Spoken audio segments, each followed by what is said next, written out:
Bismillahirrahmanirrahim. Assalamualaikum warahmatullahi wabarakatuh. Waalaikumsalam warahmatullahi wabarakatuh. Kita singkat saja ya, ini 4 sifat.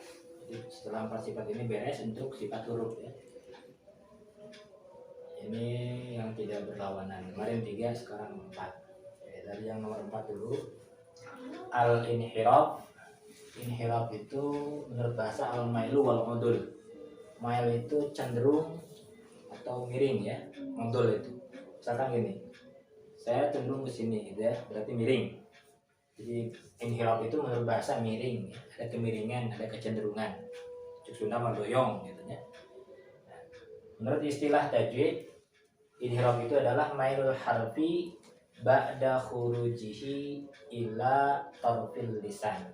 Jadi cenderungnya, miringnya huruf itu cenderung ke ujung lidah. Ini sifat untuk lam dan ro. Di hurufnya, huruf inhiraf itu ada 2, yaitu apa saja? Lam dan ro. Jadi ketika kita mengucapkan lam, di lam itu ada kecenderungan ke huruf lain nantinya, ke ujung lidah. Lam disebut ada kecenderungan dari huruf lam itu cenderung ke huruf lain nantinya. Lam, ro, kadang si ro cenderung ke lam. Untuk yang latar cadel ya, itu ada kecenderungannya. Nah, ini hurufnya, huruf inhiraf itu ada 2, yaitu lam dan ro. Nah, itu yang dimaksud inhiraf. Kelima, yang kelima itu takrir. Takrir itu menurut bahasa adalah i'adatus syai'i marratan aw aksara. Mengulangi sesuatu sekali atau lebih. Ya, disebutnya takrir. Makanya kalau bahasa Arabnya nyuruh ke orang lain, coba ulangi karir gitu ya. Ulangi karir, berarti mengulangi 1 kali atau lebih. Itu menurut bahasa. Jadi kalau ada kata takrir itu ada pengulangan. Makanya kalau kita menghafal, coba takrirnya atau tikrarnya, pengulangannya. Nah, istilahan, menurut istilah yang dimaksud takrir dalam sifat huruf di sini adalah irti'adu ra'sil lisan, bergetarnya kepala lidah, lidah yang bagian ini ya, dekat ke ujung lidah, bergetarnya kepala lidah ingdan nutki bil harfi, ketika mengucapkan huruf. Jadi ketika mengucapkan huruf itu ada getaran. Ini hanya 1 hurufnya, yaitu ro. Yang punya sifat takrir hanya 1 huruf, yaitu ro. Tapi maksud dari sifat ro ini, si getaran itu jangan sampai terlalu ketara. Tapi usahakan si getaran ini agak samar, terutama ketika huruf ro ini bertasdid. Ini maksud, karena si ro ini punya sifat getaran, usahakan getarannya itu jangan terlalu nampak. Contoh dalam bismillah, karena ro-nya bertasdid, ini menurut Jajariyah, wa akhfi takriran idza tusaddadu. Samarkan getaran ro ketika bertasdid. Jadi bacanya jangan sampai begini. Bismillahir, jangan begitu. Tapi agak samar getarannya. Bismillahirrahmanirrahim. Nah, itu maksudnya takrir itu getarannya usahakan, apalagi tasdid, jangan terlalu terlihat atau ketara. Yang keenam, sifat yang ghair mutadadah yang keenam, yaitu at-tafashi. Tafashi itu menurut bahasa lugatan al-intishar wal inbisas.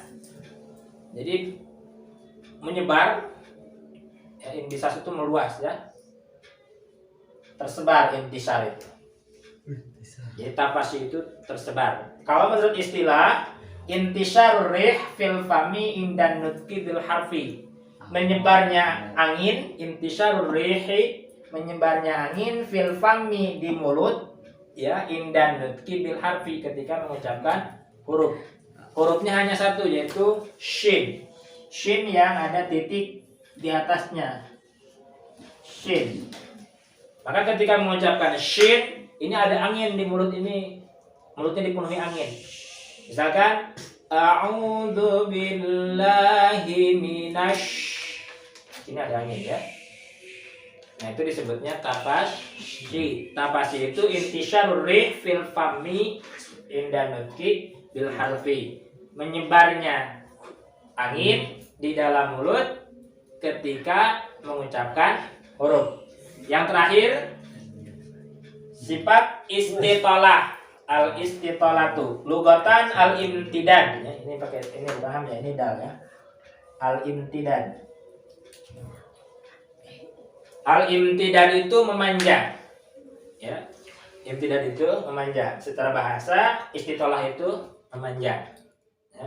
Menurut istilah imtidadus sauti ya, ingat. Menurut istilah istitolah itu adalah imtidadus sauti, memanjangnya suara min awali hafatil lisan, dari permulaan pinggir lidah sampai ke akhirnya. Contoh begini, ini hurufnya hanya satu, yaitu huruf dod ya. Hurufnya hanya satu apa? Dod. Nah, ini karena punya sifat istitolah, gambarannya begini. Ini awal pinggir lidah, ini kan pangkal lidah, ini pinggir. Dari sini sampai akhirnya di sini. Ini sebetulnya hafa. Hafa itu awalnya dari belakang, dari sini, akhirnya di ujung. Yang mulai belok ini sebetulnya ujung, dari sini adna ya. Jadi begini. Ketika mengucapkan dad ini ada suara memanjang dari sini ke sini. Walau ya, walau au bo. Jadi enggak langsung do, enggak begini langsung. Enggak, tapi memanjang. Bo ya, karena dari belakang ke depan sampai ke akhir ya, ada suara memanjang. Bo ya. Cuma memanjangnya bukan manjang lama ya, tapi itu ada suara agak lambat. Walau ya, walau bolin. Nah, ini udah beres kita sifat, dari mulai sifat yang berlawanan dan sifat yang tidak berlawanan. Nih, cara praktisnya begini sebelum ditutup. Misalkan nih, satu huruf itu minimal punya 5 sifat, maksimal 7. Ya, satu huruf itu 5 sifat, berarti ngambil dari yang berlawanan 5 kan. Maksimalnya ada ngambil salah satu dari sini ya. Satu huruf itu minimal punya 5 sifat, maksimalnya punya 7 sifat. Yang punya 7 sifat hanya satu, yaitu ro. Ro karena ini goer mutadadahnya 2, inhirab sama takrir. Contoh untuk menelitinya ya, cara meneliti sifat huruf. Contoh kita ro, cari di sidah, masuk nggak di sidah, atau di jahar dulu, jahar. Jahar itu lawannya apa? Hamas hurufnya pahat, sahus, saksud, sakat, berarti adanya di jahar. Berarti satu, ro itu sifatnya jahar. Gampang menelitinya ya. Kedua, ada enggak di sibdah sama di rikwa? Oh, enggak ada, adanya berarti di tawasud. Lin Umar adanya di tawasud. Berarti ini yang sifat keduanya tawasud. Ketiga, ada enggak di istilah sama istifal? Di istilah khusus kinkib, berarti maksudnya istifal. Ada enggak di itbaq? Itbaq itu sod, dod sama to. Ada enggak ro di itbaq? Enggak, berarti maksudnya infitah. Kemudian yang kemarin terakhir, ada enggak di idlaq? Farramin lub, ada berarti idlaq ya. Idlaq. Ini tambah 2, inhirab sama takrir. Berarti sifat ro itu jahar, tawasud, apa? Istifal, isti'la. Istifal terus itbaq terus bukan itbaq, idlaq ya. Kan itbaq itu idlaq ya, bukan ismat ya. Ulangi lagi.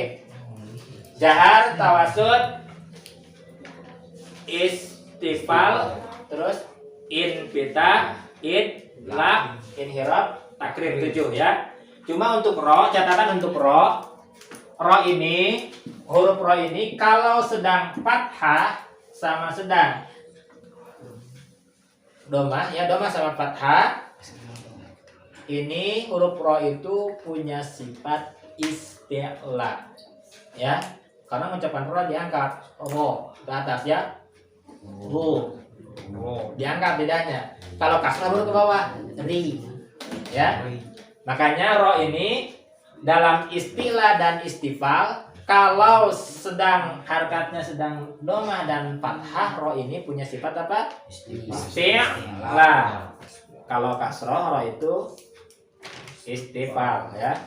Memang awalnya ro itu punya sifat istifal, lidahnya ke bawah. Tapi ketika domah sama fathah memang lidahnya ke atas ya. Ro, ke atas kan? Lidahnya ya. Nah, ini beres kita membahas apa? Sifat huruf. Jadi baru setengah dari tajwid, yaitu hak huruf isinya 2, makhraj dan sifat. Beres sifat ya.